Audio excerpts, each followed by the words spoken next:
Tai Skotlete ir buvo su kriminalo aiškinimasis, sodinote kai kurios vaikus, kurios įtarė, reikia išgerti vandens ir išvemti. Ir pasižiūrėti, kienagi skrajantį į tą Skotletą.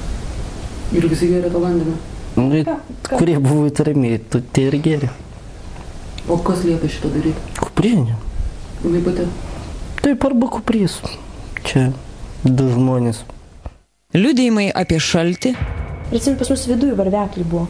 Tiesiog mes į plastikinius butelius prisipildom karšto vandens, pasišildydavom ir apsikabinę įmiegodavom. Visi tie liudijimai, netgi pasakojimai apie seksualinę prievartą, dėl sutartinio aukštų teisėsaugininkų abejingumo gali likti tuščias oro virpinimas. Lygiai taip, kaip netrukus gali nutikti mažai drąsiaus Kedžio dukrytei, kurios per teismus reikalaus jos mamos ir jos galimo prievartautojo bendri advokatai. Kodėl jie gali taip daryti? Mūsų galva todėl, kad Ramutis Jancevičius, Vilniaus apygardos prokuroras ir tikriausiai visiškai atsitiktinai Onos Kuprienės vadovaujamas žmogaus teisių gynimo organizacijos ekspertas pedofilijos byloje nepateikė kaltinimų savo vaiką įtariamam pedofilui patikėjusiai Laimutei Stankūnaitei. O kas yra steigėjai šito centro? Aš esu steigėjas, tai centro prezidentas vadinamas ir yra steigėja, reiškia direktorė, tai yra mano padėjėja Ona Kuprienė. Ona Kuprienė, ar ne? Taip. O sakėt, konsultantų yra. Kas tie konsultantai? Kiek ten žmonių dirba tam centre? Pavyzdžiui, iš teisininkų, tai galim pasakyti, sakykime, Vilniaus apygardos vyriausias prokuroras Ramutis Jancevičius, ryškus teisininkas yra, sakant, nepaperkamas teisininkas, tai jis mus konsultuoja, kai mes kreipiamės į kokį nors klausimą. Nei kiek neabejodami, kad Ramutis Jancevičius neparduoda savo sprendimo, mes tiesiog atkreipiame dėmesį, kad nepaisant pradėtų ikiteisminių tyrimų, nepaisant vaikų viešų liudijimų apie Kuprienės įstaigoje patirtą košmarą, šis prokuroras konsultuoja organizaciją, kuriai ta Onutė Kuprienė vadovauja. Kodėl? Deja, ir prokuroras, ir Ona Kuprienė mums tapo visiškai nepasiekiami iškart po mūsų pokalbio su Aloyzu Sakalu. Prokuroras nebeatsiliepinėjo telefonu, tylėjo ir Onos Kuprienės telefonas, o jo su Sakalu įsteigtos neva žmogaus teisių gynimo įstaigėlės duris buvo aklinai uždarytos. Mums telieka savomis jėgomis aiškintis, kodėl tam tikriems žmonėms, tam tikrose bylose, tam tikri prokurorai daro keistas išlygas. Tos bylos kaip tyčia dažniausiai susiję su iškrypėliškomis orgijomis, o jų figurantai bent vienu skvernu yra krepštelėję 3 raides – VSD.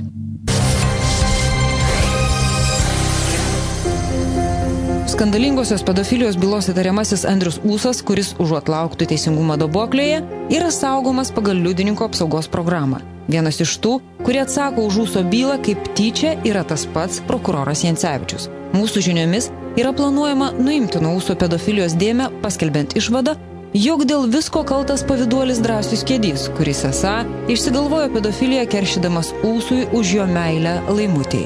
Kodėl tuomet Kedys nušovė ne Ūsą ir Laimutę?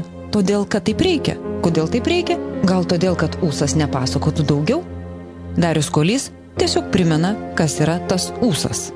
Andrius Ūsas yra darbo partijos narys, buvęs darbo partijos narys, kurį paskui Dujoteka mėgino atskelt su grupe žmonių, taip pat Valstybės saugumo departamentas yra nemažai įtakojęs darbo partijos kilimą.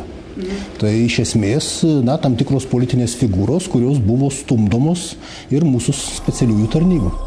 Ta žino kiekvienas, kas domėjosi Seime vykusių VSD tyrimų, pradėtų po Vytauto Pociūno nužudymo. Valstybės saugumo departamento vadovybė tada atsiskleidė kaip Dujotekanos interesų puoselėtoja. Prisimename darbo partiją, gana vieningą. Ir paskui, kai išsiskyrė darbo partijos pirmininko Viktoro Uspaskich interesai ir Dujotekanos interesai nesutapo, prasidėjo vidinės verslo grupių kovos, skilo ir politikų frontas. Ir tada atsirado Pilietinės demokratijos partija. Ir tame dalyvavo ir Valstybės saugumo departamentas? Tie, kurie Valstybės saugumo departamento reikalus seka, mato tame ir Valstybės saugumo departamento pėdsakus. Tai Muntenovo šita atšaka yra būtent toji Dujotekaninė? Taip, tokios prielaidos iš tikrųjų yra labai pagristos. O koks Andriaus Ūso čia vaidmuo? Kokia jo pozicija, statusas? Jis priklausė tai grupiai, kuri gravitavo iš Viktoro Uspaskicho partijos į pilietininkų partiją, į tą Dujotekanos atšaką. O ar jisai, yra kažkokių duomenų, kad jisai apie jo santykius su valstybės saugumo departamentu kokius nors? Čia turėtų būti tyrimas. Ir man atrodo, jeigu Lietuva turėtų nepriklausomą generalinį prokurorą, tokios hipotezės būtų keliamos ir labai rimtai tyriamos. Tačiau priminsiu, niekas netyrė Ūso ryšių. Policijos tyrėjams netgi buvo uždrausta Ūsą sekti, klausytis jo telefonų pokalbių, atlikti pas jį kratas. Kodėl uždrausta? Gal todėl, kad nepaaiškėtų, jog įtariami Ūso iškrypėliški pasilinksminimai su mažamete mergaite tai buvo didesnio paveikslo fragmentas? Paskutinė instancija pamėgino susisiekti su ponu Ūsu tuo pačiu keliu, kuriuo mūsų žiniomis eina kiti kolegos. Tai yra per policijos kriminalinio biuro apsaugininkus. Su jumis kalbėjomės, ar ne, penktadienį? Taip, su manim. Dėl interviu su Ūsu. Taip. Tai sakė šiandien perskambint, ar jau kas nors aišku? Paskambinkit kreipkitės į Kauno apygardos prokuratūrą. Mes nusprendėm, kad geriau bendrautų per prokuratūrą, ne per mus. Žodžiu, būtų tokia procedūra. Visų pirma, jūs turėtumėte sužinoti, ar pats Ūsas nori su jumis kalbėtis. O kaip tai sužinoti? Na, aš nežinau. Tai gal prokuratūra gali šitą pasakyti, nes aš tiek įsivaizduoju, dabar jo telefonas tai slaptintas yra nesisaugomas. Na, tai būtent tokia procedūra yra, kadangi jis yra saugomas asmuo, dėl to jūs turite kreiptis į policijos departamentą. Taigi niekas mums nepadės susisiekti su ponu Ūsu. Kęstutis Masiulis, nužudyto saugumo pareigūno Vytauto Pociūno draugas, mūsų dėlioniai pasiūlė dar vieną fragmentą. Jis pasakoja, kad nedaug likus iki mirties Vytautas Pociūnas jam papasakojo labai bjaurią istoriją. Prieš atleidžiant, tai jis man pasakojo, kad jis stengiasi sustabdyti savo atleidimą, tai jis man sakė, kad tas klanas bandė įtraukti jį į savo vidų, į vakarėlius, į naktinius pasigerimus. Jis labai negražiai sakė, aš nenoriu tų žodžių sakyti. Jis atsisakė dalyvauti tose orgijose, galime taip gal apibendrintai pasakyti, tose orgijose. Jo labiau, kad jisai tas kelias orgijas bandė ir fiksuoti ir nustebęs, kas jose dalyvauja. Nustebęs, kas juose dalyvauja, kad juose dalyvauja netgi žmonės toli gražu ne tik nelojalūs Lietuvai, bet net ne Lietuvos žmonės. O institucijos dujų? Institucijos Rusijos pastarnybos žmonės. Bet ne tai esminis dalykas, kad jisai bandė pasipriešinti to klano į tikrai įsivyravimui. Tai matyti ne tos orgijos tenais. Tos orgijos yra tik vienas iš požymių cementuojantis.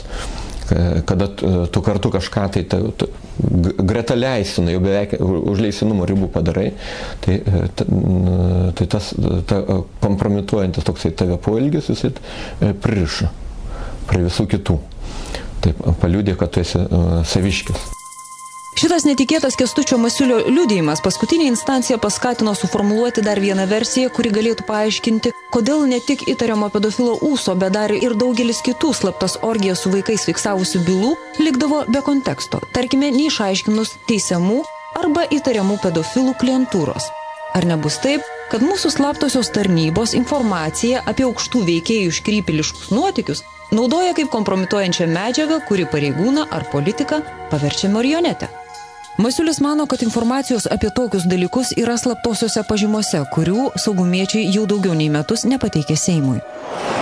Jis minėjo apie vieną įvykį Klaipėdoje, kur buvo bandoma fiksuoti, bet buvo uždrausta fiksuoti. Būtų įdomu paskaityti, ar tose pažymose manau, kad gali būti apie tai ir filmuoti tiesiog bandė, o kas uždraudė? Stebėti